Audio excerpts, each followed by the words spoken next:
റജി ഈ ഒരു ഐറ്റമേ 2 പീസ് ആയിട്ട് പെയർ ചെയ്യണോ അതോ 3 പീസ് ആയിട്ട് പെയർ ചെയ്യണോ? എനിക്കിത് കാണുമ്പോ ഇത് 2 പീസ് ആയിട്ടാണ് സൂപ്പർ ആയിട്ട് തോന്നുന്നത്. 3 പീസ് ആയിട്ട് ഞാനൊന്ന് വെച്ച് കാണിക്കാം, ഷോളൂടെ വെച്ച് കാണിക്കാം. നോക്കി, ഇനി ഷോൾസ് ഒക്കെ എന്തും യൂസ് ചെയ്യുന്ന ആൾക്കാർക്കാണെങ്കിൽ 3 പീസ് ആയിട്ട് പെയർ ചെയ്യല്ലേ. രണ്ടും സൂപ്പർ അല്ലേ? സൂപ്പർ. നല്ല കോട്ടന്റെ ഫാബ്രിക്കിൽ വന്നിരിക്കുന്ന 3 പീസ് സെറ്റ് ആണ്. ഡെയിലി വെയർ ആയിട്ട് യൂസ് ചെയ്യാം. ഇനി അതല്ല ഓഫീസ് വെയർ ആയിട്ടൊക്കെ ആണെങ്കിൽ അങ്ങനെയും യൂസ് ചെയ്യാൻ പറ്റുന്നതാണ്. ഇപ്പോഴത്തെ ട്രെൻഡിങ് ആയിട്ടുള്ള വീനെക്ക് പാറ്റേൺ ആണ്. ഒരു കോളർ പോലെ വന്നിട്ട് ഒരു വീനെക്ക് പാറ്റേണിലാണ് ഇത് വന്നിരിക്കുന്നത്. നല്ലൊരു കളറും അതേപോലെ തന്നെ കംഫർട്ടബിൾ ആയിട്ടുള്ള കോട്ടന്റെ ഫാബ്രിക്കിൽ വിത്ത് ലൈനിങ് ആണ്. ഇതാണ് ലൈനിങ്. ഇതിന്റെ അടുത്ത കളർ ചേഞ്ച് ഉണ്ട്, അത് അതിലും വലിയ അടിപൊളി സാധനമാണ്. കണ്ടോ, എല്ലാവരുടെയും ഫേവറേറ്റ് ആയിട്ടുള്ള ഈ ഒരു ബ്ലൂ ഷെയ്ഡാണ്. ബ്ലൂവും ഭംഗിയുണ്ട്, ഈ ഒരു ആഷ് ഷെയ്ഡും നല്ല രസമുണ്ട് കേട്ടോ. അപ്പൊ നമ്മുടെ സെക്കൻഡ് കളർ ചേഞ്ച് നമ്മൾ വെയർ ചെയ്ത് കഴിഞ്ഞാൽ ഈ ഒരു ലുക്ക് വരും. രണ്ട് നല്ല കിഡിലൻ കളേഴ്സ് ആട്ടോ. ഈ ഒരു ആഷും അതേപോലെ തന്നെ ഈ ഒരു ബ്ലൂ ഷെയ്ഡും കിഡിലൻ കോമ്പിനേഷൻസ് ആണ്.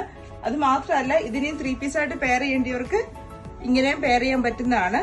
ഇതിന്റെ വേറെ കുറെ കളർ ചേഞ്ചസ് നമ്മുടെ നാട്ടിലെ ഷോപ്പിൽ അവൈലബിൾ ആയിരുന്നു. എനിക്കിതെല്ലാം ഇവിടെ കൊണ്ടുവരാനായിട്ട് പറ്റിയില്ല. ആകെ എനിക്ക് ഈ 2 കളർ ചേഞ്ചസ് ആണ് നമ്മുടെ UAE ഷോപ്പിലേക്ക് കൊണ്ടുവരാനായിട്ട് പറ്റിയത്. ഇനി നാട്ടിലുള്ളവരാണെങ്കിൽ നാട്ടിലത്തെ നമ്മുടെ നമ്പറിൽ കോൺടാക്ട് ചെയ്യുവാണെങ്കിൽ നിങ്ങൾക്ക് അതിന്റെ കളേഴ്സ് ഒക്കെ അയച്ചു തരുന്നതായിരിക്കും.